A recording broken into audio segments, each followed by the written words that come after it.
Hello everyone, welcome back to the channel. For those of you that don't know me, my name is Kristen and this is Growing Zone 9B, where we talk about all kinds of things like growing vegetables to growing your life spiritually, mentally, and in other ways. So today is a topic that I thought everybody would know, but I do talk about this to my friends and family. Sometimes we have to bring it back to the simple things, and the things that maybe we find to be simple, maybe someone else doesn't. All right, friends, so my friend came over and so we were talking, so sorry for the interruption, although you guys really wouldn't have caught that because I'm going to shrink this in this video and you'll never know. But, so we need to get back to this because one of my friends told me that they did not know how to make mashed potatoes. I thought mashed potatoes were like the easiest thing to make. She said no. She said, Kristen, I always go to the store and I buy the ones in the package because I don't know how to actually make them. I feel really bad about that.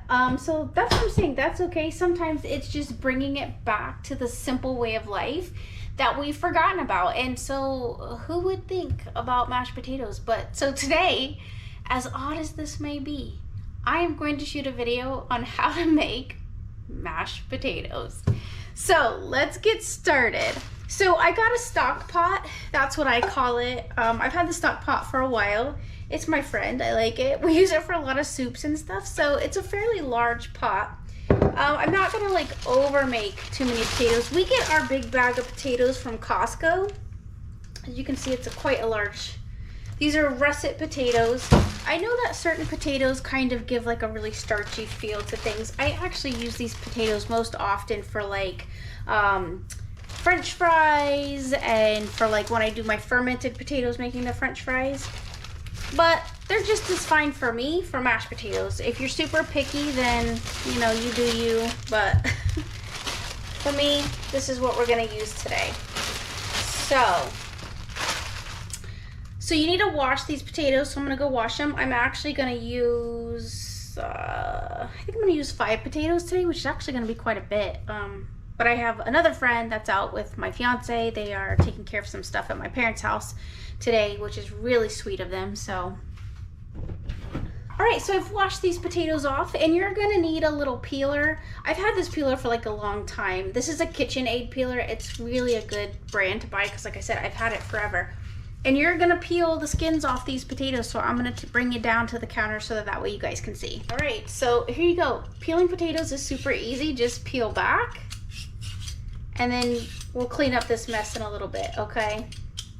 But you're gonna peel it till you get all of the skins off the potatoes. And I won't torture you all by doing it the entire time of peeling every single potato. But get off all the nasty little spots, get in those grooves. You know, you don't want too much brown. Now, some people actually like the skins because it makes them feel like they're actually eating a real potato, but I know that we aren't getting a real potato, so it's all good.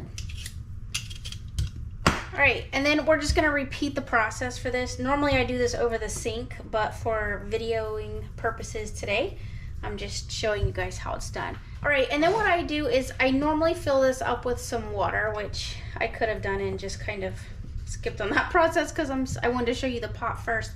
But then I like to cut my potato in like kind of, I don't know, I'd say like 1/2 inch thickness. And you can cut these again. You can go down and cut them again if you feel like that's what you would like to do. They do cook faster in my opinion when you do it that way. And that's what you're gonna do to each potato. So you're just gonna continue to cut, split them down the middle, literally put some water, make sure the water is over the top because of the potatoes that you'll be boiling, so that way it cooks properly. You don't want any potatoes exposed and you don't want them like really sticking to the bottom. So I'm going to continue doing this process, and then literally I cook them on medium to high heat for about, honestly, depending on how much you're making, but for about 35 minutes, just because of the type of potato that this is, and this is the kind that I normally use. So that's what you're gonna do. So once these potatoes are cooked, I will bring you guys back so that way you can see. And basically what you're trying to get the potato to is a texture that's soft enough that the knife will easily insert into it and then come back out. And then after that, you're gonna end up draining those potatoes off. So I have a strainer that I will dump this hot water and potatoes into. And then I add a little bit of salt, and then you can add vegan butter or regular butter. And then because I'm lactose intolerant, I normally end up adding coconut milk to my potatoes because it makes it a little bit sweeter. I have some fresh dill out in the garden, and I like to throw in a couple of like little clippings of dill, and then I mash them up after that. Now, people mash their potatoes differently. Like some people actually use like a beater and then like beat the potatoes in, but not for me. I actually, oddly, I do take the KitchenAid mixer that I have. It has a whipping attachment to it, and I take that attachment and I actually like hand mash my potatoes because I usually make enough potatoes for us that we are going to be able to have some leftovers, because usually I personally like mashed potatoes the next day because they kind of get all flavored up and get happy. So that's how easy mashed potatoes can be, and that's what I'm saying. Sometimes bring it back to simple. Don't overthink steps. Add a little bit of salt, add some flavor, whatever you like, and then you have an easy mashed potato. So when these are done, I'll bring you guys back. Okay, so I just got finished boiling the potatoes. They've been boiling for about 35-40 minutes. And the potato needs to be soft enough that the knife easily goes into it, but the potato itself doesn't fall apart. So that's what we're looking for. You see, it's easily splitting there. And so now I'm going to take the pot and I'm going to actually drain it into a colander. Get all the water off of it. You don't need to spray it down to keep the potatoes cool. You actually want them to be quite warm, so that when you add your butter, whether that's regular butter or vegan butter, you will be assured that it actually blends in quite well. This is when I also like to add in my herbs. And then I give it just a little bit of the vegan, I'm using coconut milk because that's what I prefer. But reality is that you could use regular milk, heavy cream, whatever you prefer during that time frame. So we'll go ahead and get started with that, and I'll show you what that looks like. For me personally, I just mix it in the same pot that I was already cooking it in. So I'll bring the pot over here once I drain everything, and then I'll just show you what that will look like. Some people like their mashed potatoes kind of on the chunkier side. That's actually how I prefer them. But then there's other people that actually like them super smooth and creamy. And that's when you're gonna get out your like beater, and then you can just beat in those mashed potatoes so that way they're as creamy as you would like, and then you would actually add in additional milk or a non-dairy milk to it. So I'll go ahead and get that started. Okay, so this is what I'm actually gonna end up using because this is just what I prefer, but you can actually get yourself any type of, there's actually a potato masher that you can get, but I can actually grip this and then I use it as like an extension to my hand. This is going to be the butter that I am choosing to use today. This is a plant-based butter. You can use whatever you choose to use, but this is what we will go with today. So this is 5 medium to large size potatoes, and I'm going to end up using like 1 complete like stick of butter.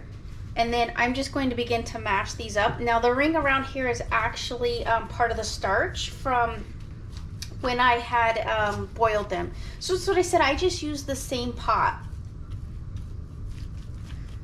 Some people would get all fancy and put it in other pots, and I'm like, the less dishes I do, the better off I feel about it. So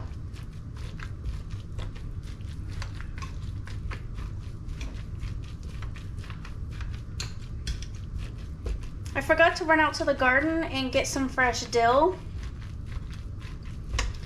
But now is the time that you would add whatever flavors you want. So just for now, I'm gonna go ahead and I am definitely gonna put a solid probably 2 tablespoons of Redmond's real salt.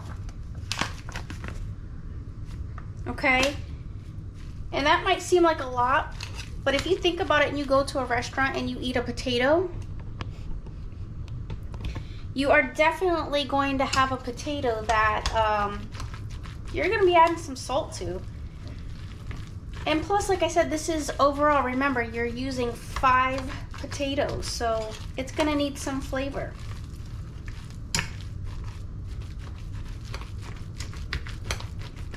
All right, so my potatoes are actually mashed to my liking, which I kind of like them a little bit on the chunkier side. And yes, it is still very warm, but now I'm gonna add that coconut milk to it. For me, I'm definitely looking at adding probably 1.5 cups to 2 cups of milk. And that's gonna help to get them nice and creamy. It's gonna give it that extra texture that people don't think that maybe non-dairy milk will have, but it absolutely will. So, and then we'll continue to let the rest of that butter just melt in there. I hope everyone enjoyed this video. So while I found it quite simple and an easy thing to do, that's just because I'm very used to it. So I hope I bless somebody by showing them this process, because you know what? There are new cooks out there, and there are young folks or people that have never done this before.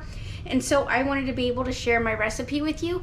So I am very grateful to have this opportunity. And until next time, everyone, love one another, be kind, and I will see you all in the next video.